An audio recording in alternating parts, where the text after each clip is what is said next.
നമസ്കാരം സനോജി. നമസ്കാരം.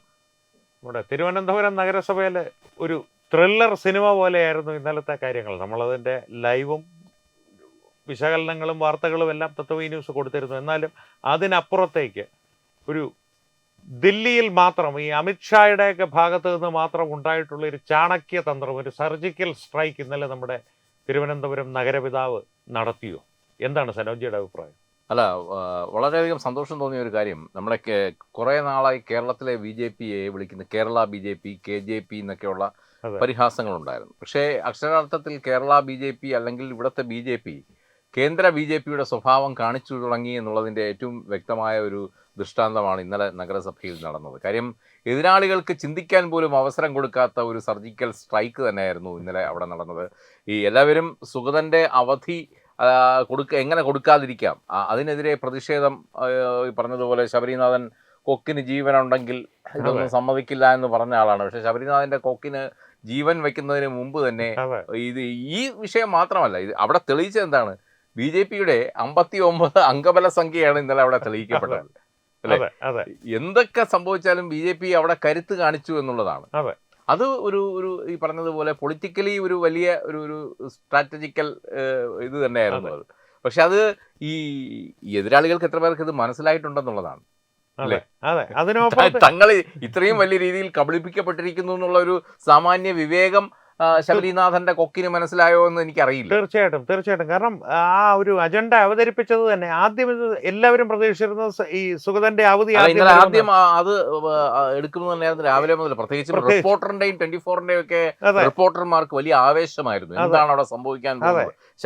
ശബരിനാഥൻ ഇപ്പോൾ ഇതിനിടയിലേക്ക് ഇടിച്ചു കയറും, ഒപ്പം ഇടതുപക്ഷത്തുനിന്നുള്ള ചിലർ ഇതിനെ പിന്തുണയ്ക്കും, അതോടുകൂടി VV രാജേഷ് തകിടം മറിയും, VV രാജേഷ് തകർന്ന് തരിപ്പണമാകുമെന്നൊക്കെയാണ് പറയാതെ പറഞ്ഞുകൊണ്ട് രാവിലെ മുതൽ ഇവർ ഈ അധര വ്യായാമം ചെയ്തുകൊണ്ടിരുന്നത്. അവിടെ അതിനെയൊക്കെ തകിടം മറിക്കുന്ന രീതിയിലായിരുന്നു ഇത്. ആദ്യം ഈ വിഷയം ചർച്ചയ്ക്കെടുത്തില്ല. ആദ്യം ഇപ്പോൾ പുതിയതായി നഗരസഭ അവിടെ ചില പൊളിച്ചുപണികൾ നടത്താൻ പോവുകയാണ്.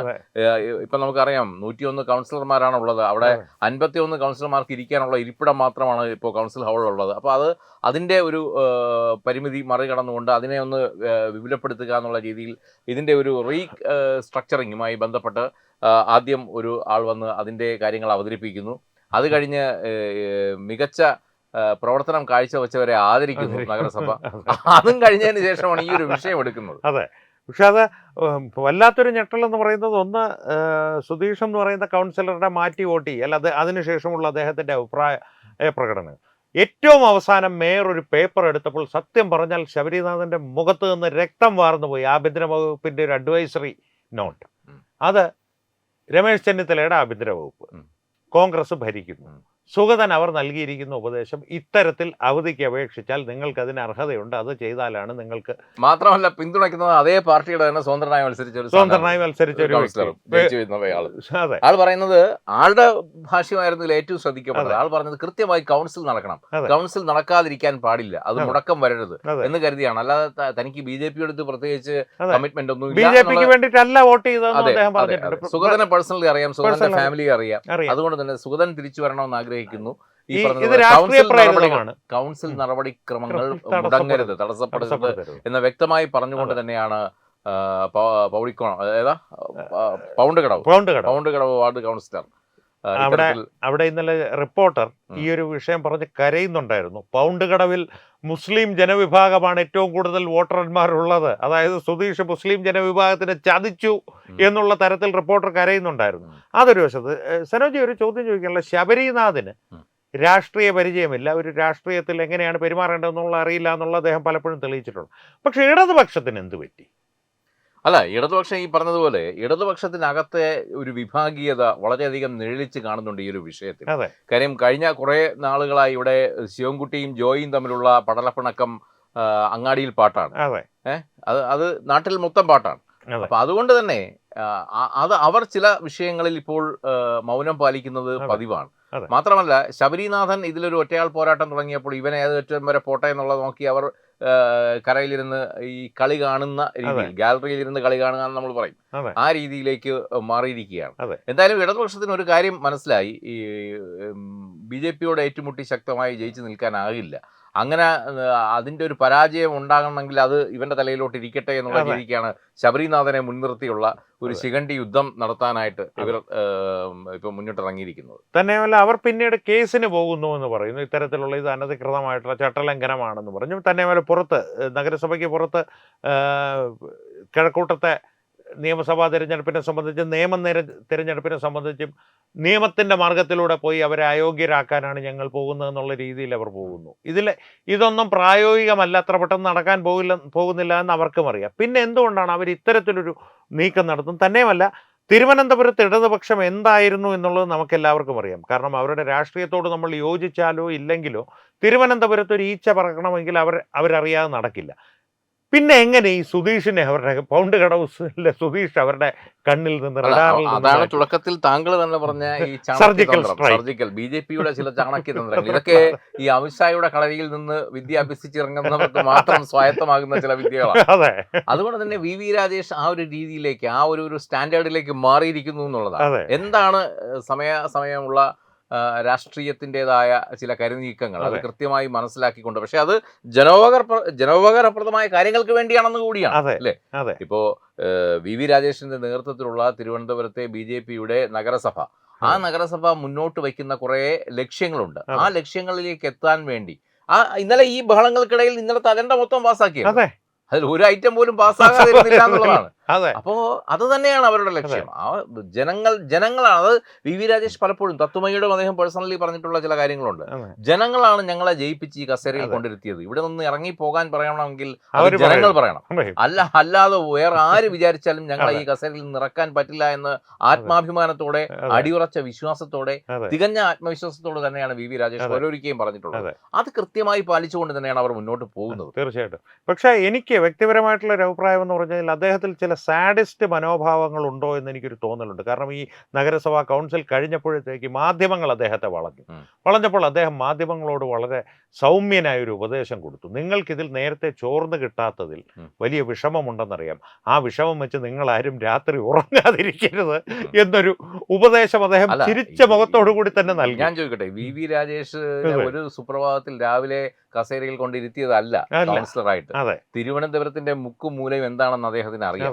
തിരുവനന്തപുരത്തെ മാധ്യമ പ്രവർത്തകരുടെ സ്വഭാവം എന്താണെന്ന് അദ്ദേഹത്തിന് അറിയാം. ഇതെല്ലാം പഠിച്ച കാലാകാലങ്ങളായ അനുഭവത്തിലൂടെ പഠിച്ച് പരിചയസമ്പന്നനായ ഒരു രാഷ്ട്രീയക്കാരനാണ് അദ്ദേഹം.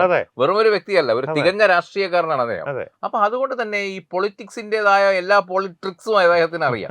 അപ്പോൾ ആ ട്രിക്സ് എല്ലാം മനസ്സിൽ വെച്ചുകൊണ്ട് തന്നെയാണ് അദ്ദേഹം പറഞ്ഞത്. മാത്രമല്ല, അദ്ദേഹം ഈ പലപ്പോഴും ഈ മാധ്യമങ്ങളോട് ഇടപെടുന്ന ഒരു രീതിയും ഒക്കെ നമ്മളിപ്പം മാറി നിന്ന് നോക്കി കാണാറുണ്ട്. വളരെ സൗഹാർദ്ദപരമായിട്ടാണല്ലേ. പത്രസമ്മേളനം കഴിഞ്ഞു കഴിഞ്ഞാൽ ഈ ഒരുപക്ഷെ പത്രസമ്മേളനത്തിന് ഇടയിൽ അങ്ങോട്ടും ഇങ്ങോട്ടും കയർക്കുമെങ്കിലും അത് കഴിഞ്ഞ് എല്ലാവരുമായിട്ടും കുശലാന്വേഷണം പറഞ്ഞ് അവരെയൊക്കെ വിളിച്ച് സംസാരിച്ചിട്ട് അദ്ദേഹം വിടാറുള്ളൂ. അത് അദ്ദേഹത്തിന്റെ ഒരു ശൈലിയാണ്. ഇന്ന് പറഞ്ഞതുപോലെ മറുഭാഗത്ത് ഇത്തരത്തിലുള്ള ഭരണ നിർവഹണ കാര്യങ്ങളിലുള്ള ഒരു സ്ട്രിക്ട്നെസ്, അതും പാർട്ടിയോട് 100% നീതി പുലർത്തിക്കൊണ്ട് വച്ചു പുലർത്തിക്കാണ് അദ്ദേഹം മുന്നോട്ട് പോകുന്നത്. അതുകൊണ്ട് തന്നെയാണ് ഇത്തരത്തിൽ ചില സ്ട്രാറ്റജീസ് അദ്ദേഹം ആദ്യം മുതൽ, ഈ സുഗതൻ വിഷയം വന്ന ദിവസം മുതൽ തന്നെ വി രാജേഷ് അടിയുറച്ച് പറയുന്ന 2-3 കാര്യങ്ങളുണ്ട്. ഒന്ന്, ഈ ഒരു BJPയുടെ മുന്നേറ്റത്തിന് തടയിടാൻ ആരൊക്കെ ശ്രമിച്ചാലും അതിന് കഴിയില്ല. ഞങ്ങളെ ഇങ്ങോട്ട് ജയിപ്പിച്ചയച്ചത് ജനങ്ങളാണ്. അവർ പറയാത്തിടത്തോളം കാലം ഞങ്ങൾ ഈ കസേരയിൽ നിന്ന് പുറത്താകുന്ന പ്രശ്നമില്ല. അതിനുവേണ്ടി ആരും പുതിയ വെള്ളം വയ്ക്കണ്ട എന്നാണ് അദ്ദേഹം പറഞ്ഞത്. രണ്ടാമത്തെ കാര്യം, ഈ പറഞ്ഞതുപോലെ ഈ കാപ്പ കേസിലാണ് കുടുക്കി ഇയാളെ കൊണ്ടുവരുന്നു എന്ന് പറയുന്നു. എന്തൊക്കെ വന്നാലും സുഗതൻ കൗൺസിലിൽ പങ്കെടുക്കും. സുഗതന് ഈ പറഞ്ഞതുപോലെ സത്യപ്രതിജ്ഞ മുടങ്ങില്ല എന്ന് പറഞ്ഞു. അത് നടന്നു. ഇപ്പൊ ഇതാ അവധി അനുവദിച്ചു കൊടുത്തിരിക്കുന്നു. അത് നിയമത്തിന്റെ വഴിയിലൂടെയാണ്. അതെങ്ങനെ ആഭ്യന്തര വകുപ്പിന്റെ നിയമോപദേശം കിട്ടിയ ആ ലെറ്ററാണ്, വെറുതെ അല്ല. ഇതുപോലും അറിയാതെയാണ് അപ്പുറത്തൂടെ നിന്ന് ഇന്നലെ വി രാജേഷൻ ശബരിനാഥൻ ഘോരഘോരം പ്രസംഗിച്ചുകൊണ്ടിരുന്നത്. ഇത് പരസ്യമായ ലംഘനമാണ്, മുനിസിപ്പൽ ആക്ടിന്റെ ലംഘനമാണ്. ഇതൊക്കെ പറഞ്ഞു കഴിഞ്ഞിട്ട് തിരിഞ്ഞു നോക്കുമ്പോഴാണ് ഈ ലെറ്റർ കണ്ടത്. അതോടുകൂടി ശബരിനാഥന്റെ കൊക്കിന് മാത്രമല്ല വേറെ പലതിനും ജീവനില്ലാതായി. അതെ, ആ ഒരു ശബരിനാഥന്റെ ഭാഷയൊന്നും ശ്രദ്ധിച്ചാൽ മതി. രാവിലെ അദ്ദേഹം മാധ്യമങ്ങളോട് പറഞ്ഞിരുന്നത് ഇതൊരു നഗ്നമായ ചട്ടലംഘനമാണ് നടക്കാൻ പോകുന്നത്, അങ്ങനെയാണ് ഇങ്ങനെയാണ്, അനുവദിക്കാൻ പാടില്ല എന്ന്.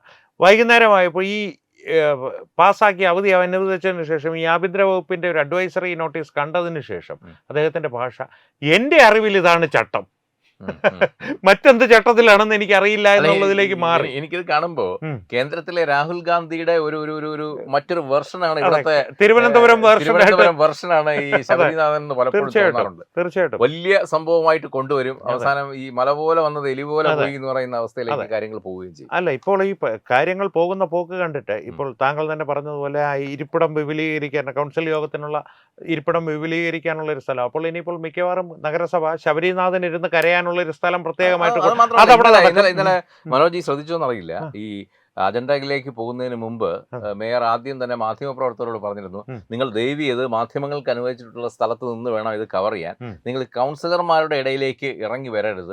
അത് കൗൺസിലർമാരുടെ ഇടയിലേക്ക് എന്ന് പറയുന്നത് BJP കൗൺസിലർമാരുടെ ഇടയിലേക്ക് എന്നല്ല പറയുന്നത്.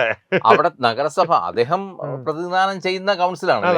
അപ്പൊ ആ കൗൺസിലിലെ മുഴുവൻ കൗൺസിലർമാരുടെയും നന്മയ്ക്ക് വേണ്ടിയാണ് അദ്ദേഹം പറയുന്നത്, അതിനിടയിലേക്ക് വരരുത്, അവർക്ക് തടസ്സം ഉണ്ടാക്കരുതെന്നാണ് പറയുന്നത്.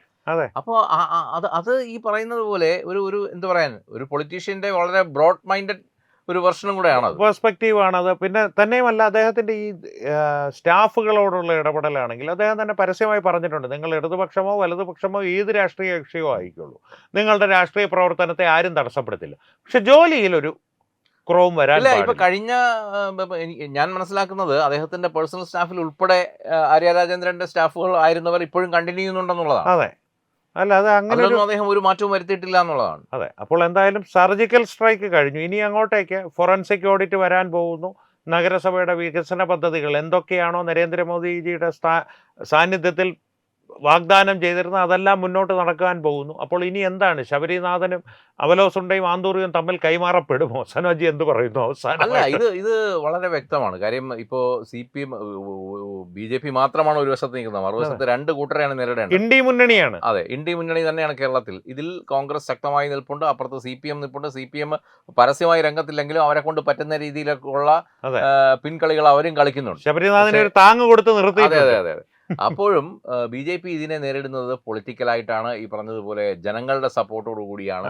അതല്ലാതെ ഒരു രീതിയിലും ഇവർ ഇതിനെ സമീപിക്കുന്നില്ല എന്നുള്ളതാണ്. അതുകൊണ്ട് തന്നെ അവർക്ക് കൃത്യമായി അവരുടേതായ അജണ്ടകൾ നടപ്പാക്കേണ്ടതുണ്ട്. അത് അവരുടെ അജണ്ട എന്ന് പറയുന്നത് ബേസിക് ആയിട്ടും വികസനം ഊന്നിയുള്ള ഈ വികസിത് അനന്തപുരി എന്നുള്ള ഒരു സ്വപ്നം മുന്നോട്ട് വെച്ചിട്ടുണ്ട്. അതിലേക്കുള്ള ഒരു ലക്ഷ്യസ്ഥാനത്തിലേക്കുള്ള പ്രയാണം BJP തുടരുകയാണ്. ഈ പറഞ്ഞതുപോലെ നരേന്ദ്രമോദി ഡയറക്റ്റ് വിളിച്ച് അനുഗ്രഹിച്ച ഒരു മേയർ കൂടിയാണല്ലേ ഈ കേരളത്തിൽ. അതെ, വന്ന് അനുഗ്രഹിച്ചിട്ട് പോയി. മാത്രമല്ല ഇവിടുത്തെ കൗൺസിലർമാരെ ഡൽഹിയിൽ വിളിച്ച് അത്താഴ വിരുന്ന് കൊടുത്ത് ഇവിടുത്തെ വികസന പദ്ധതികൾ എന്താണെന്നൊക്കെ കേൾക്കാൻ വേണ്ടി അദ്ദേഹത്തിന്റെ സമയം പോലും മാറ്റിവെച്ചിട്ടുണ്ട്. അപ്പോൾ സത്യം പറഞ്ഞാൽ നരേന്ദ്രമോദിയുടെ മോണിറ്ററിംഗിലുള്ള ഒരു നഗരസഭ തന്നെയാണ് തിരുവനന്തപുരത്ത് നടക്കുന്നത്. അതുകൊണ്ട് തന്നെ ആ നഗരസഭയെ കൊത്തിപ്പറിക്കാൻ വേണ്ടി ആരും ഉടുപ്പിട്ടിറങ്ങണ്ട എന്നുള്ളത് വളരെ വ്യക്തമാണ്. അങ്ങനെ ഇറങ്ങിയാൽ ഇതിലും അപ്പുറമുള്ള തിരിച്ചടികളായിരിക്കും പൊളിറ്റിക്കലി ഇവർക്ക് പലപ്പോഴായിട്ട് നേരിടേണ്ടി വരും. ഞെട്ടലുകൾ അവസാനിക്കില്ല എന്നുള്ളൊരു. അല്ല, ഇപ്പൊ നമ്മൾ ഈ ചർച്ച ചെയ്യുന്ന ഒരു വെർഷൻ ഇവിടുത്തെ മലയാളത്തിലെ ഒരു മാധ്യമങ്ങൾ ഇതുവരെ ചർച്ച ചെയ്തിട്ടില്ല. ശരിക്കും പറഞ്ഞാൽ ഇതൊരു വലിയ പൊളിറ്റിക്കൽ ഗെയിമായിരുന്നു. ഈ അവധി കൊടുത്തു എന്നുള്ളതായിരുന്നു വാർത്ത. അതിനപ്പുറം മറഞ്ഞിരിക്കുന്ന ആ ഒരു ഈ പറയുന്ന പൊളിറ്റിക്സിന്റേതായ ഒരു ആർട്ടിക്കിൾ 370 റദ്ദ് ചെയ്തു. പക്ഷെ അത് എങ്ങനെ ആ പ്രോസസ്സിലേക്ക് എങ്ങനെ എത്തി എന്നുള്ളൊരു ഇതുണ്ട്. അതുപോലെ നമുക്ക് വേണമെങ്കിൽ ത്രില്ലിംഗ് ആയിട്ട് പറയാവുന്നതാണ്. പക്ഷെ സനോജി അവസാനമായിട്ട് മറന്നു പോകുന്നതിന് മുമ്പ്, ഇന്നലെ ഈ സുധീഷിനെ വിലയ്ക്ക് വാങ്ങിയതാണോ എന്ന് മാധ്യമങ്ങൾ പച്ചയ്ക്ക് ചോദിച്ചു. അപ്പോൾ മേയർ VV രാജേഷ് തിരിച്ചൊരു ചോദ്യം ചോദിച്ചിരുന്നു. കൗൺസിലർ ശ്രീകുമാർ കടകംപള്ളിയുടെ അമ്മാവൻ വന്നിരുന്നില്ല. ഇത് എങ്ങനെ കാണുന്നു? കാരണം ഇത്രയും ഒരു വലിയ പ്രശ്നമാണ് അവരെ സംബന്ധിച്ച്, വലിയ അഭിമാന പ്രശ്നമാണ് ഇടതുപക്ഷത്തിനെയും. കൂടുതൽ കോൺഗ്രസിനാണെങ്കിൽ പോലും ഇടതുപക്ഷത്തിന് ഒട്ടും താല്പര്യമില്ലായികയില്ല BJP ഭരണം അട്ടിമറിക്കുന്നതിൽ. അദ്ദേഹത്തിൻ്റെ ഒരു അസാന്നിധ്യം ഈ വിഭാഗീയതയുടെ ഒരു ഭാഗം തന്നെയാണോ? കാരണം കടകംപള്ളി ശിവൻകുട്ടി ആ ഒരു ഇക്വേഷൻ ഇപ്പോൾ ശിവൻകുട്ടി ജോയിലേക്ക് മാറിയിരിക്കുകയാണ്. എങ്ങനെ താങ്കൾ? അല്ല, തീർച്ചയായിട്ടും ഇതിൽ തന്നെ ഇപ്പോൾ കോൺഗ്രസിനുള്ളിൽ തന്നെയും CPM-നുള്ളിൽ തന്നെയും VV രാജേഷിനെ പിന്തുണയ്ക്കുന്ന ഒരുപാട് പേരുണ്ട്. മനസ്സുകൊണ്ട് അദ്ദേഹത്തെ അംഗീകരിക്കുന്ന ഒരുപാട് പേരുണ്ട്. അവർക്ക് ഒരുപക്ഷെ അവരുടേതായ ഈ പാർട്ടി പ്രശ്നങ്ങൾ ഉള്ളതുകൊണ്ട്, വിലക്കുകൾ ഉള്ളതുകൊണ്ട് അവർക്കിത് പരസ്യമായി പറയാൻ പറ്റില്ലായിരിക്കും. പക്ഷെ അവരുടേതായ ചില മനസാക്ഷിക്ക് കൂടിച്ചേരലുകളിലൊക്കെ അവരിത് വെളിപ്പെടുത്തിയിട്ടുണ്ട്. അതെ. അപ്പൊ അത് ഒരു പക്ഷേ പ്രകടമാകുന്നുണ്ട് പല രീതിയിൽ. അതെ. അതാണ് ഇതിലെ പൊളിറ്റിക്കൽ ഗെയിമിംഗ് എന്ന് പറയുന്നത്. അല്ലാതെ ഒരു ആളിനെ പൈസ കൊടുത്ത് പർച്ചേസ് ചെയ്യുന്നത് മാത്രമല്ല. അങ്ങനെ പർച്ചേസ് ചെയ്യാനാണെങ്കിൽ BJPക്ക് അതിനുള്ള ശേഷിയുണ്ട്. അതെ. ഇതിൽ കൂടുതൽ പേരെ പർച്ചേസ് ചെയ്യാൻ പറ്റും. 51 എന്നുള്ള ഒരു മാന്ത്രിക സംഖ്യ അല്ല അവിടെ കാണിക്കും. കൊള്ളാവുന്ന ഒരു ഓഫർ കൊടുത്താൽ ചിലപ്പോൾ ശബരിനാഥൻ വരേക്ക് പോരുമെന്നുള്ളതാണ് സത്യാവസ്ഥ. അതെ അതെ. ആർക്കും വിഷമമൊന്നും തോന്നരുത്. അതുകൊണ്ട് BJPക്ക് അങ്ങനെ ഒരു ആവശ്യമില്ല ഇവിടെ തിരുവനന്തപുരത്ത്.